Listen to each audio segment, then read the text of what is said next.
my brothers and sisters.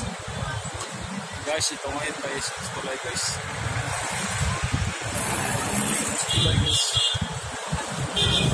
Guys, kukuha uli ako ng ano guys. Video.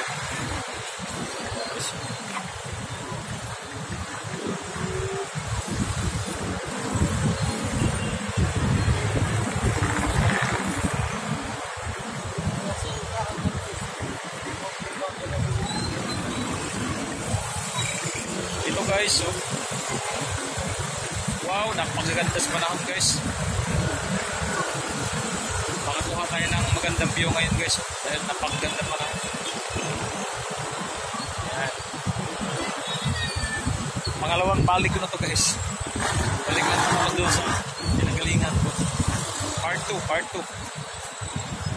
Yan. Yan.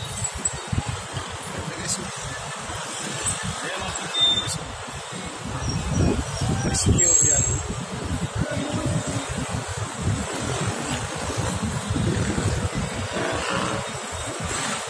Wow, napakasarap guys. Panahon dito guys.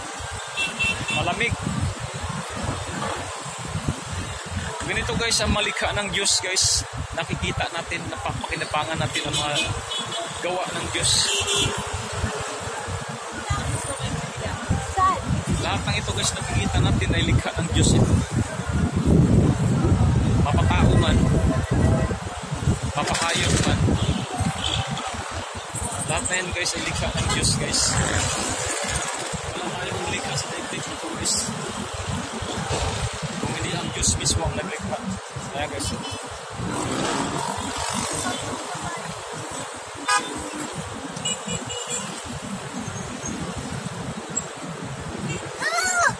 ito yung malikha ng Diyos guys. Tayo guys dito sa daigdig na ito, pansamantala lang tayo sa daigdig na ito. Walang permanente dito guys sa daigdig na ito. Lahat papanaw.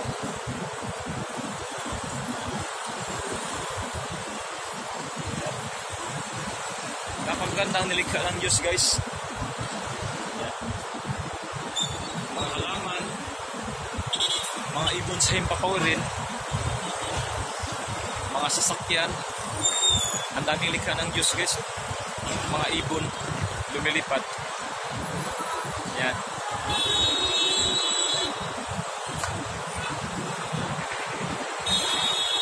Napakaganda guys ang likha ng Diyos.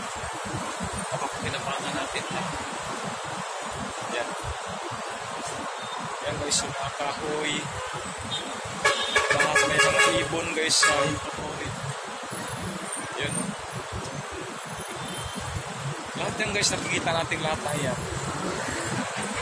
Likha ng Diyos guys. Ang tao guys may nilikha. Pag nakalikha siya ng maliit na bagay, agad siyang nagyayabang.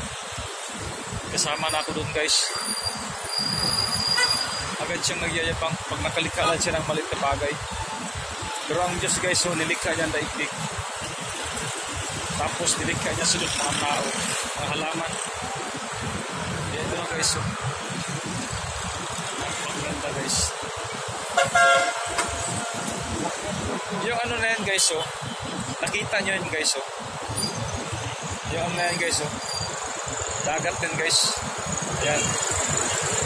Kaya ito Metro Manila guys, napaligiran to siya ng tubig. Kaya pag nagkaroon ng bigwan, tapos ang Manila. Yan guys, so dagat yan, Manila Bay. Yan guys, so yan.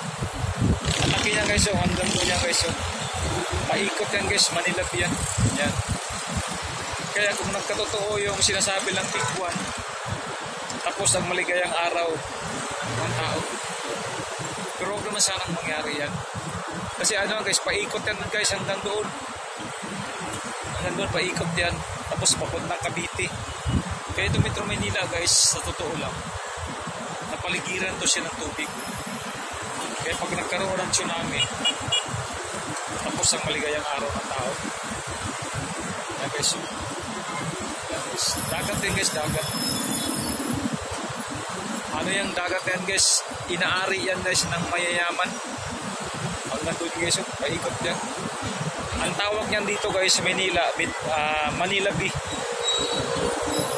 Inaangkin nila guys yung mga lugar na yan dyan. Noong si Tatay Digong guys, ang presidente, pinapagiba niya lahat ng mga yan dyan.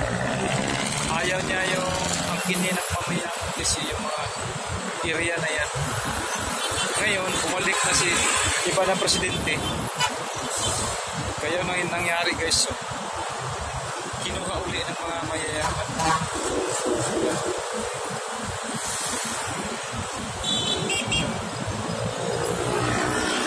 Mag-alas 6 na guys, kaya medyo dahan ako guys. Hindi naman guys, madilim na guys. 5 minutes.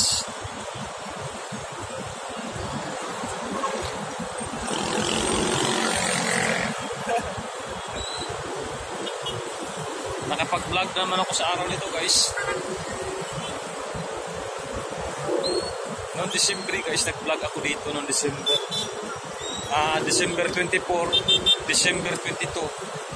Dito ako guys, nag-vlog ako. Kaya guys, maraming salamat po guys. Hanggang dito naman po yung video ko guys. Thank you very much. Huwag po sana niyong kalimutan guys ang aking YouTube channel, OG Canalis. Please for me guys.